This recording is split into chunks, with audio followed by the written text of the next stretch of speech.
एक बात मैं कॉन्फिडेंस से कह सकता हूं कि ये एमसीक्यूज आपको नहीं आता होगा, और जिन बच्चों को ये एमसीक्यूज नहीं आता तो फिर एंट्री टेस्ट के हवाले से बड़े केयरफुल हो जाएं कि आपके लिए मुश्किल हो जाएगी एंट्री टेस्ट को पास करना। क्वेश्चन है हमारे पास, which one the following is the key feature of prokaryotic cell.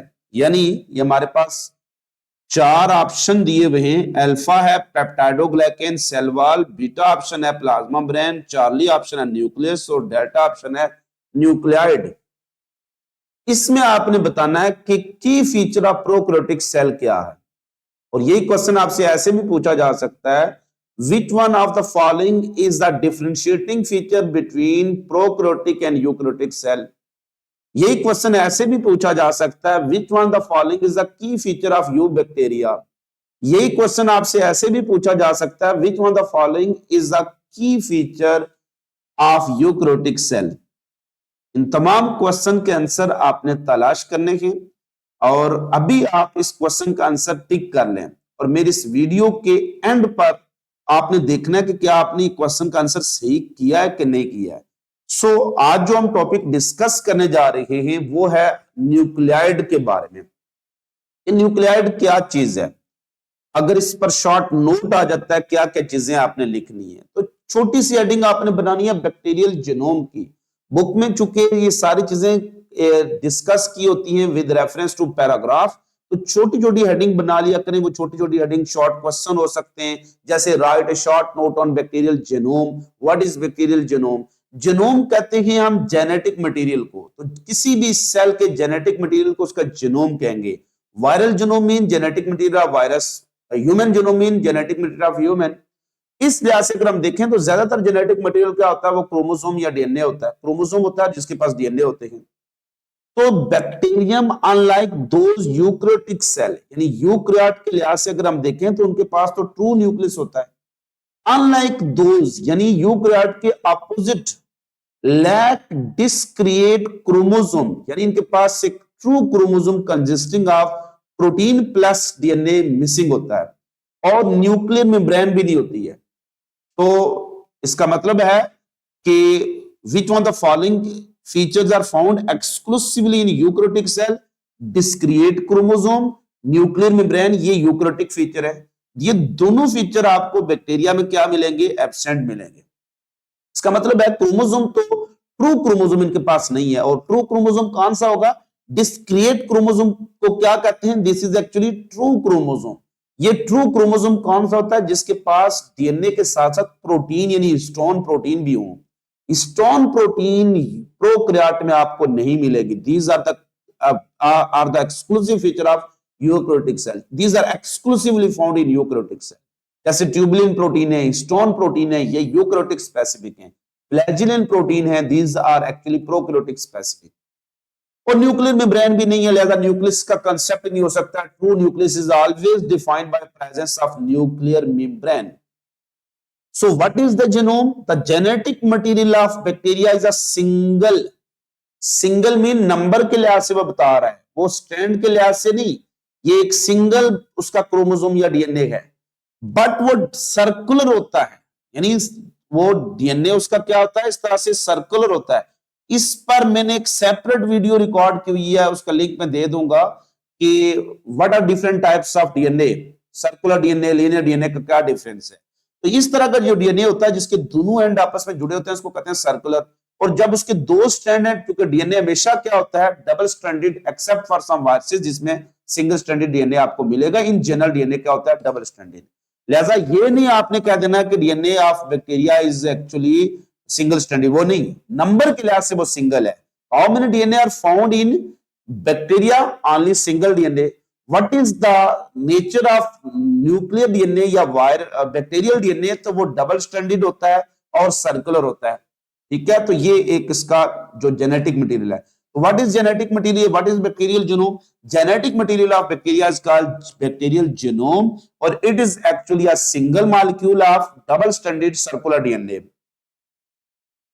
Location कहां मौजूद होता है? तो न्यूक्लियर मटेरियल, चूंकि ये उसका न्यूक्लियाइड बनाएगा न्यूक्लियस लाइक बॉडी, तो it occupy a position that is near to the centre of cell, बिल्कुल सेंटर ऑफ सेल के लिहाज से होता है। और इसलिए पंजाब टेक्स्ट बुक बोर्ड में आप येलो बॉक्स में देखेंगे तो उसके एसेसरी नॉर्म भी दिए हुए हैं। That's why because it occupy a region और position occupied by nucleus in eukaryotic cell, क्योंकि न्यूक्लियस वाली जगह पर है। सेंट्रल पोजीशन हम कहते हैं, central is called heart, heart is called nucleus. तो इस लिहाज से इसको न्यूक्लियर बॉडी भी कहते हैं। इसके अलावा इसको न्यूक्लियर रीजन भी कहते हैं।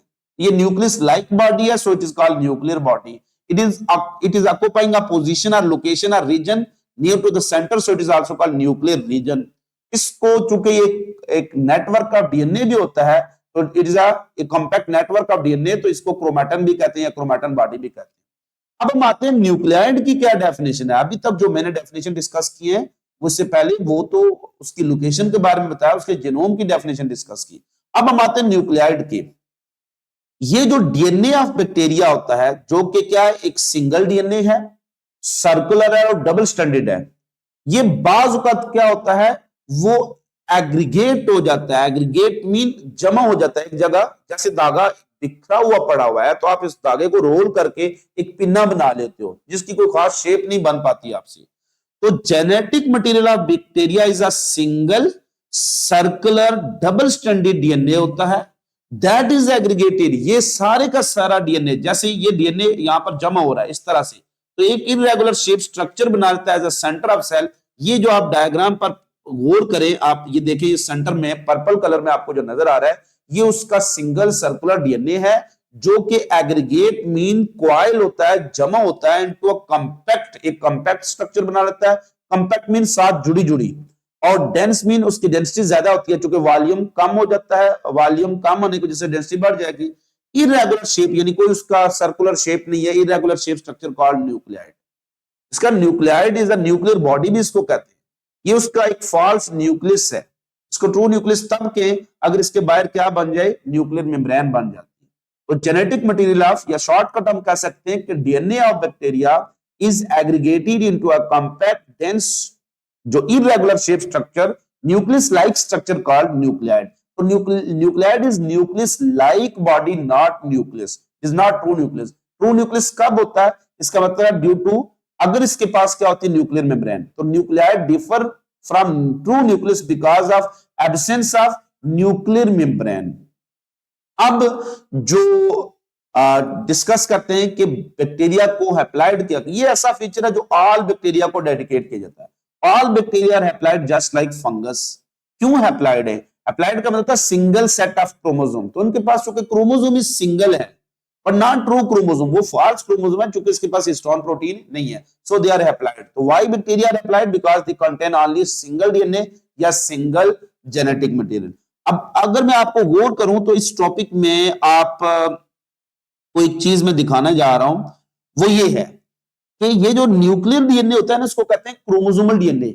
इसके अलावा अगर कोई डीएनए इधर साइड पर पड़ा है, इसको कहते हैं प्लाज्मिड डीएनए। ये भी सर्कुलर होता है, डबल स्ट्रैंडेड होता है, इसकी तादाद एक से ज्यादा हो सकती है। बट जो एक इंपॉर्टेंट पॉइंट है जो आपने ज़हन में रखना है, वो जो इंपॉर्टेंट पॉइंट जो आपने ज़हन में रखना है वो क्या है, वो मैं आपको बताने जा रहा हूं कि प्लाज्मिड की तादाद एक से ज्यादा हो सकती है। लेकिन अगर आपसे पूछा जाए how many DNA are found in bacteria, तो only one DNA. All bacteria have only one DNA. ये होता है इसका जेनेटिक डीएनए या क्रोमोसोमल डीएनए। इसका काम क्या है? It control all activity of the cell, यानी इसकी ग्रोथ, मेटाबॉलिज्म, डीएनए रेप्लिकेशन, यानी उसकी रेप्लिकेशन, बाइंडिंग फिशन, सबको ये कंट्रोल करता है। तो all characteristics of bacteria are controlled by nuclear DNA. तो की फीचर क्या है, याद रखना। एक तो ऑल बैक्टीरिया में single DNA, that is its called chromosomal DNA. दूसरा, बैक्टीरिया के पास ट्रू क्रोमोसोम नहीं है बिकॉज उसमें हिस्टोन प्रोटीन नहीं है। तीसरा, बैक्टीरिया के पास न्यूक्लियस नहीं है, न्यूक्लियस लाइक बॉडी या न्यूक्लियाइड, क्योंकि उसके पास न्यूक्लियर एनवेलप नहीं है। और फोर्थ वन, बैक्टीरिया हमेशा हैप्लॉइड होते हैं, और ये इनका की फीचर। और फिफ्थ वन, बैक्टीरिया का डीएनए हमेशा सर्कुलर होता है और डबल स्ट्रैंडेड होता है, जबकि यूकैरियोट का डीएनए जो होता है वो डबल स्ट्रैंडेड तो वो भी होता है, बट वो सिंगल्स नहीं बल्कि एक से ज्यादा भी हो सकते हैं, और वो सर्कुलर नहीं बल्कि लीनियर होता है। अब हम आते हैं, जो क्वेश्चन मैंने आपके लिए अधूरा छोड़ा था वो ये था कि which one the following is the key feature of prokaryotic cell. याद रखना, nucleoid is the key feature of prokaryotic cell. ये उनका बेसिक फीचर है, अगर ये है तो वो प्रोकैरियोटिक सेल है। लेकिन अगर हम बात करें की फीचर ऑफ यूकैरियोटिक सेल, तो वो फिर न्यूक्लियस होता है। Nucleus is the key feature of prominent feature of eukaryotic cell. अगर आ जाए what is the differentiating feature between prokaryotic and eukaryotic cell, तो वो भी न्यूक्लियस होता है। न्यूक्लियस है तो ट्रू न्यूक्लियस है तो यूकैरियोटिक, और नहीं है तो prokaryotic. What is feature of true bacteria, वो होता है peptidoglycan cell wall. Peptidoglycan cell wall archaebacteria में नहीं होती है, इसलिए हम प्रोकैरियोटिक सेल का की फीचर पेप्टाइडोग्लाइकन सेल वॉल नहीं कह सकते, क्योंकि वो तमाम प्रोकैरियोट्स में मौजूद नहीं है, आर्की बैक्टीरिया में एब्सेंट है। But it is the feature of true bacteria. तो which one of the following is the feature of true bacteria, वो पेप्टाइडोग्लाइकन सेल वॉल है। Which one of the following is the differentiating feature between archaebacteria and eubacteria, वो भी peptidoglycan cell wall है। Differentiating between feature between prokaryotic and eukaryotic cell, तो वो क्या है, nucleus है। की फीचर ऑफ प्रोकैरियोटिक सेल वो क्या, या बैक्टीरिया वो क्या है, न्यूक्लियाइड है। और अगर आ जाए what is the key feature of you bacteria, तो वो पेप्टाइडोग्लाइकन सेल वॉल है। इस वीडियो को एक लाइक का बटन जरूर दबा दिया करें, ताकि मुझे पता चले कि आपको ये वीडियो अच्छी लग भी रही है कि नहीं लग रही है। और उम्मीद करता हूं आपको ये वीडियो पसंद आई होगी। इसको जरूर शेयर कर दें उन तमाम स्टूडेंट्स तक, और बिल्खुसूस मैं मुखातब हूं गवर्नमेंट सेक्टर के जो स्टूडेंट्स हैं उनके लिए। बेटा आपके जो व्हाट्सएप ग्रुप बने होते हैं उसमें जरूर इसको सेंड कर दिया करें, क्योंकि गवर्नमेंट सेक्टर में बहुत सी ऐसी जगह हैं जहां पर जो असल में टीचर की अवेलेबिलिटी नहीं होती है। तो अगर टीचर की अवेलेबिलिटी नहीं है, बाज़ का टीचर छुट्टी पर होते हैं, तो उनको प्रॉपर एक इंस्ट्रक्टर की जरूरत होती है, तो इनके लिए बहुत ज्यादा फायदेमंद होगा। तो दूसरों का फायदा करने से अल्लाह आपको भी उसका कोई ना कोई फायदा देता है। जाहिर है ये एक हैंडशेक होता है, कहते हैं नो थैंक्स, जस्ट आपने ये मैसेज दूसरों तक पहुंचा दें ताकि किसी दूसरे का भी भला हो जाए और कोई अपनी जिंदगी को बदल दे। जाहिर है एक एक एमसीक्यूज इंपॉर्टेंट होता है, एक एक शॉर्ट क्वेश्चन इंपॉर्टेंट होता है। खुश रहिएगा, खुश रखिएगा, दुआओं में याद रखिएगा। इस दवा के साथ अल्लाह आपको कामयाब करे। फी अमानिल्लाह।